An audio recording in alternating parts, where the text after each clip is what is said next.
మీ business ఏదైనా మీ ఊర్లో promotion చేయాలంటే అది సుమన్ టీవీతోనే సాధ్యం. ఇప్పుడే సంప్రదించండి.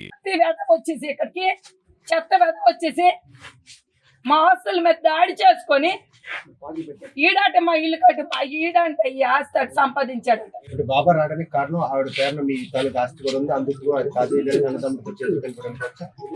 ఏది బాబా మీ ఆస్తి వాళ్ళ ఆవిడ పేరు వాళ్ళ ఆవిడ పేరు ఉంది. మళ్ళీ అంటాడు ఆస్తి అతడిదట. దువర్శ్రీ వాళ్ళ ఆవిడ ఆస్తి అతను మెట్రామాయణ ఉంటే దువర్శ్రీని ఎందుకంటే చెక్స్ ఇస్తాడు. మా ఆస్తి కాబట్టి దువర్శ్రీని ఎందుకు చెక్స్ ఇస్తాడు?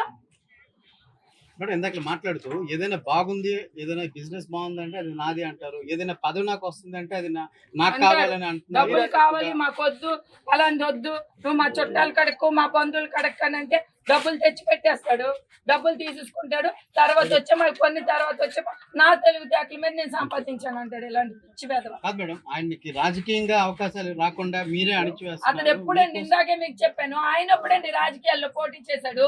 2006లో నేను జడ్పీటీసీ చేశాక ఎమ్మెల్యే చేశాక అతడు 2006లో జడ్పీటీసీ చేసి 6 నెలలు కూడా పార్టీలో ఉండగానే సస్పెండ్ అయిపోయిన వ్యక్తి అతడు.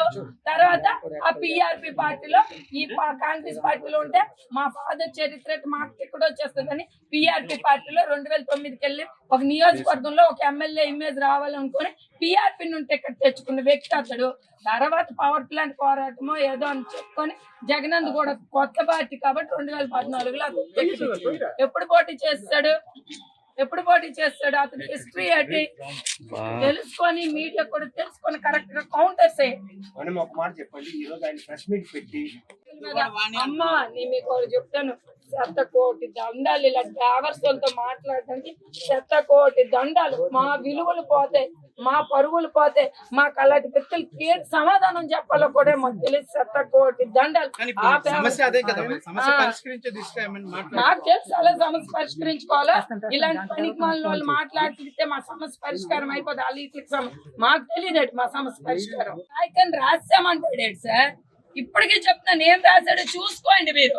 సాటిస్ఫై ఫస్ట్ చూడండి నాయక్ గారు ఏం రాశాడో. మీరు సబ్జెక్టు నలుగురు దృష్టిలో ఇదిగో మాకు ఇది ఇచ్చే డాక్యుమెంట్ ఫొటోస్ తీసుకొని ఈ ఆస్తి వాళ్ళ పేరుని రాశాడు, ఇది రాశాడు అనేది అతడు ఆడిన మాట కాగితాలు తీసుకొని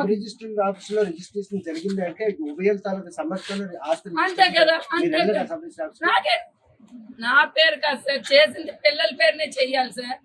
పిల్లలకి అడగండి సార్. 2 ఫ్యాక్టరీలు రాసామని చెప్పి 2 ఫ్యాక్టరీలు అనుకునేది ఒక ఫ్యాక్టరీ. ఆ ఒక ఫ్యాక్టరీలో ఎకరా 41 సెంట్లు 41 16,80,000 పార్టీ దాని మీద అప్పు తీర్చింది. దాంట్లోనే వచ్చాం 40 లక్షల రూపాయలు ఇంక జిఎస్టీ ఉంది.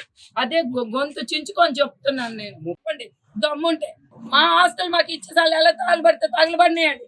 అంటే ఇది పిత్రాజితం కాదు, నేను కట్టించాను. ఇడు కట్టించాడు, ఇడు తమ్ముడు కట్టించాడు, ఈ డబ్బు కట్టించాడు, ఇడు పోవు కట్టి అందరు డబ్బులు తీసుకొని నిన్న వచ్చాము 5.5 ఎకరాలకి 8 కోట్ల డబ్బులు. మీకు ఎన్నో డబ్బులు ఇచ్చాను. 1 ఎకరా మనం కొంత డబ్బులతో కొంటే 50 లక్షలు 20 లక్షలు 2 కోట్లు.